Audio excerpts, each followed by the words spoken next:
यदि आप बुद्धि को सकाम कर्म से श्रेष्ठ समझते हैं तो फिर आप मुझे इस घोर युद्ध में क्यों लगाना चाहते हैं? आपके व्यामिश्रित अनेकार्थक उपदेशों से मेरी बुद्धि मोहित हो गई है। अंततः कृपा करके निश्चित पूर्वक मुझे बताए कि इनमें से मेरे लिए सर्वाधिक श्रेयस्कर क्या होगा।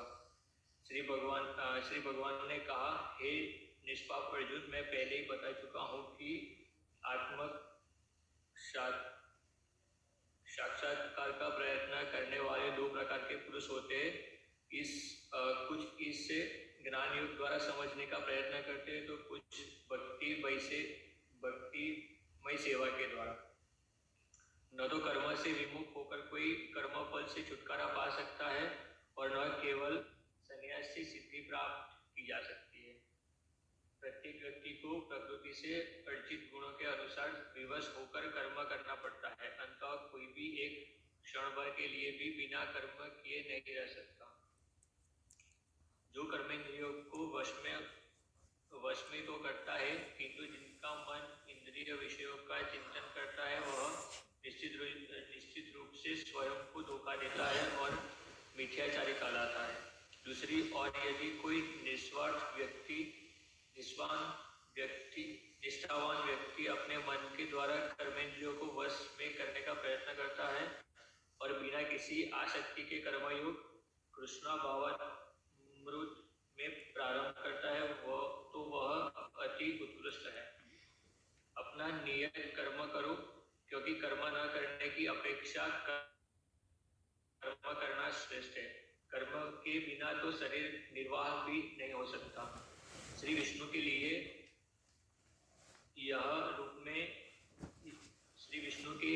यज्ञ रूप में कर्म करना चाहिए, अन्यथा कर्म के द्वारा इस भौतिक जगत में बंधन उत्पन्न होता है। अंततः है कुंती पुत्र, उनकी प्रसन्नता के लिए अपने नियत कर्मों करो, इस तरह तुम बंधन से सदा मुक्त रहोगे। सृष्टि के प्रारंभ में समस्त प्राणियों के स्वामी प्रजापति ने विष्णु के लिए यज्ञ सहित मनुष्य तथा देवताओं की सनातनियों को रचा और उनसे कहा तुम इस यज्ञ से सुखी रहो, क्योंकि इसके करने से तुम्हें सुखपूर्वक रहने तथा मुक्ति प्राप्त करने के लिए समस्त वांछित वस्तुएं प्राप्त हो सकेगी। यज्ञों के द्वारा प्रसन्न होकर देवता तुम्हें भी प्रसन्न करेंगे और इस तरह मनुष्यों तथा देवताओं के मध्य संयोग से सबको सप्रसन्नता प्राप्त होगी। जीवन की विभिन्न आवश्यकताओं की पूर्ति करने वाले विभिन्न देवता यज्ञ संपन्न होने पर प्रसन्न होकर तुम्हारी सारी आवश्यकताओं की पूर्ति करेंगे, किंतु जो इन उपहारों को देवताओं को अर्पित किए बिना भोगता है वह निश्चित रूप में चोर है। भगवान के भक्त सभी प्रकार के पापों से मुक्त हो जाते हैं, क्योंकि वे यज्ञ में अर्पित किए गए भोजन प्रसाद को ही खाते हैं। अन्य लोग जो अपनी इंद्रिय सुख के लिए भोजन बनाते हैं वे निश्चित रूप से पाप खाते हैं। सारे प्राणी अन्न पर आश्रित है जो वर्षा से उत्पन्न होता है। वर्षा यह संपन्न करने से होती है और यज्ञ नियत कर्मों से उत्पन्न होता है। वेदों में नियमित कर्मों का विधान है और वेद साक्षात श्री भगवान परब्रह्म से प्रकट हुए हैं। फलतः सर्वव्यापी ब्रह्मा यज्ञ कर्मों में सदा स्थित रहता है। हे प्रिय अर्जुन, जो मानव जीवन में इस प्रकार वेदों द्वारा स्थापित यज्ञ चक्र का पालन नहीं करता है वह निश्चित ही पापमय जीवन व्यतीत करता है। ऐसा व्यक्ति केवल इंद्रियों की तुष्टि के लिए व्यर्थ ही जीवित रहता है, किंतु जो व्यक्ति आत्मा में ही आनंद लेता है तथा जिनका जीवन आत्मा साक्षात्कार युक्त है और जो अपने ही पूर्णतया संतुष्ट रहता है, उनके लिए कुछ करणीय कर्तव्य नहीं होता। सर्वरूप प्रसिद्ध व्यक्ति के लिए न तो कर्मों को करने की आवश्यकता रह जाती है, न ऐसा कर्म न करने का कोई कारण ही रहता है। उसके किए अन्य जीव पर निर्भर रहने की आवश्यकता भी नहीं रह जाती।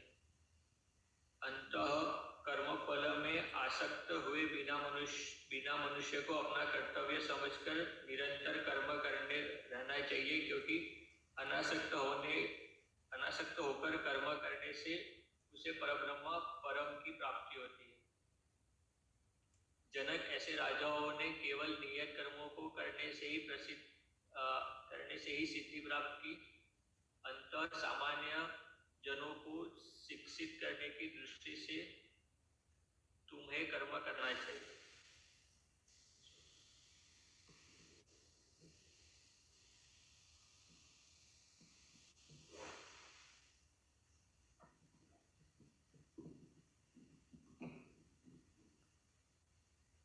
हरे कृष्ण। महापुरुष जो जो आचरण करता है, सामान्य व्यक्ति उसी का अनुसरण करते हैं। वह अपने अनुसरणीय कार्यों से जो आदर्श प्रस्तुत करता है, संपूर्ण विश्व उसका अनुसरण करता है। हे पार्थपुत्र, तीनों लोकों में मेरे लिए कोई भी कर्म नियत नहीं है, ना मुझे किसी वस्तु का अभाव है और ना ही आवश्यकता ही है, तो ही मैं नियत कर्म करने में तत्पर रहता हूँ। क्योंकि यदि मैं नियत कर्मों को सावधानी पूर्वक ना करूं तो हे पार्थ, यह निश्चय है कि सारे मनुष्य मेरे पथ का ही अनुगमन करेंगे। यदि मैं नियत कर्म ना करूं तो यह सारे लोग नष्ट हो जाएंगे। तब मैं अवांछित जन समुदाय को उत्पन्न करने का कारण हो जाऊंगा और इस तरह संपूर्ण प्राणियों की शांति का विनाश बनूंगा। जिस प्रकार अज्ञानी जन फल की आसक्ति से कार्य करते हैं, उसी तरह विद्वान जनों को चाहिए कि वह लोगों को उचित पथ पर ले जाने के लिए अनासक्त रह कार्य करें। विद्वान व्यक्ति को चाहिए कि वह सकाम कर्मों के आस्तिक अज्ञानी पुरुषों को कर्म करने से रोकें नहीं, ताकि उनके मन विचलित ना हो, अपितु भक्ति भाव से कर्म करते हुए वह उन्हें सभी प्रकार के कार्यों में लगाए।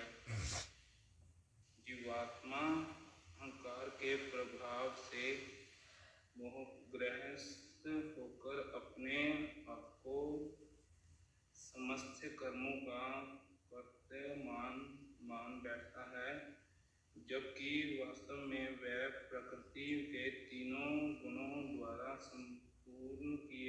संपन्न किए जाते हैं।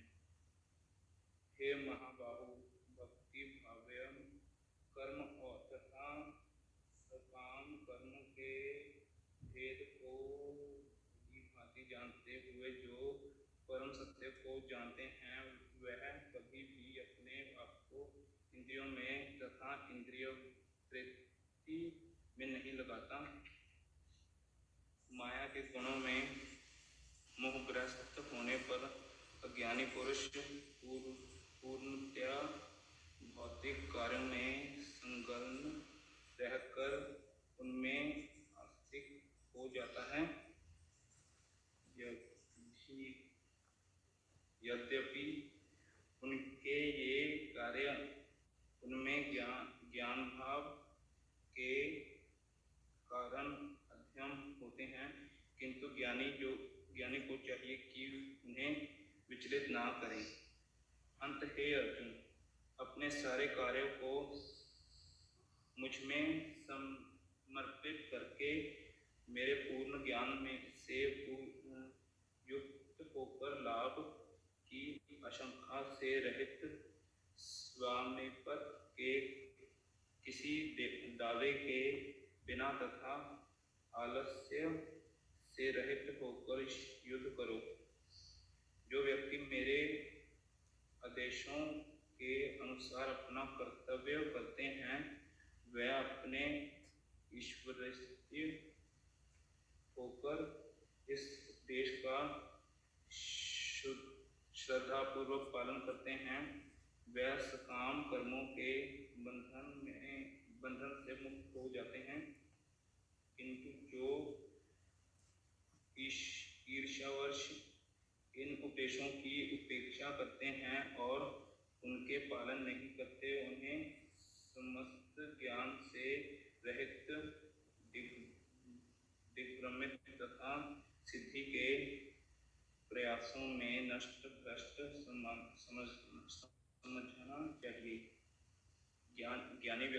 ज्ञानी पुरुष भी अपने प्रकृति के अनुसार कार्य करता है, क्योंकि सभी प्राणी तीनों गुणों से प्राप्त अपनी प्रकृति का ही अनुसरण करते हैं। भला दमन से क्या हो सकता है? प्रत्येक इंद्रियां तथा उनके विषय से संबंधित राग देश दृश्य को व्यवस्थित करने के नियम हैं। मनुष्य को ऐसे राग तथा दृश्य के वशीभूत नहीं होना चाहिए, क्योंकि ये आत्म शास्त्रता के मार्ग में अवरोधक हैं। अपने नियमित कर्मों को दोषपूर्ण दंड से संपन्न करना भी अन्य के कर्मों को भलीभांति करने के से श्रेयस्कर है।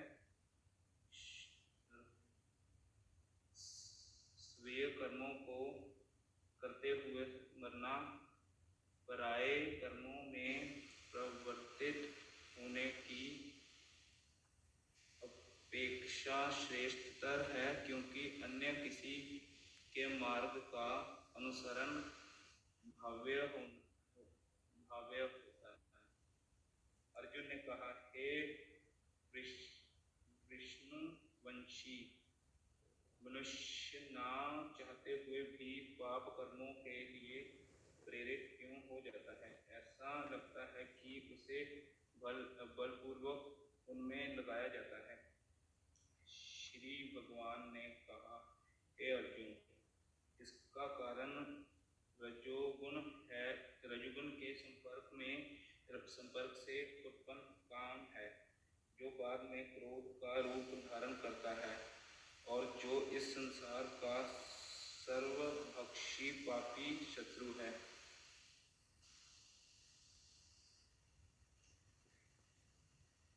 जिस प्रकार अग्नि धुएं से, दर्पण धूल से अथवा धनु गर्भस्य से आवृत रहता है, उसी प्रकार जीवात्मा इस काम की विभिन्न मात्राओं से अवर्षित रहता है। इस प्रकार ज्ञानमय जीवात्मा की शुद्ध चेतना उसके काम रूपी नित्य शत्रु से ढकी रहती है, जो कभी भी तुष्ट नहीं होता और अग्नि के समान जलता रहता है। इंद्रियां, मन तथा बुद्धि का काम के निवासस्थान है। इनके द्वारा यह काम जीवात्मा के वास्तविकता ज्ञान को ढक कर उसे मोहित कर लेता है। इसलिए हे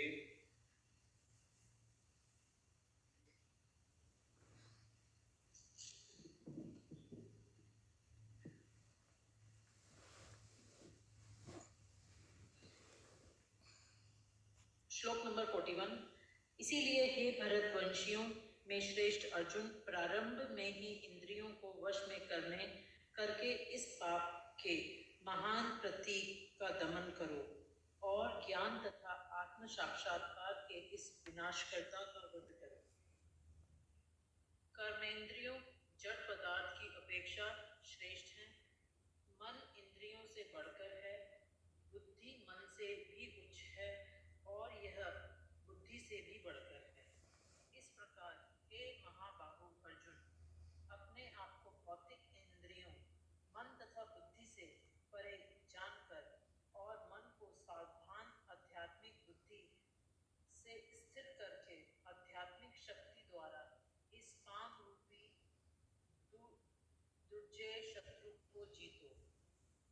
इस प्रकार श्रीमद् भगवद गीता के तृतीय अध्याय कर्मयोग का भक्ति वेदांत तात्पर्य पूर्ण हुआ। हरे कृष्ण। अध्याय 4 दिव्य ज्ञान।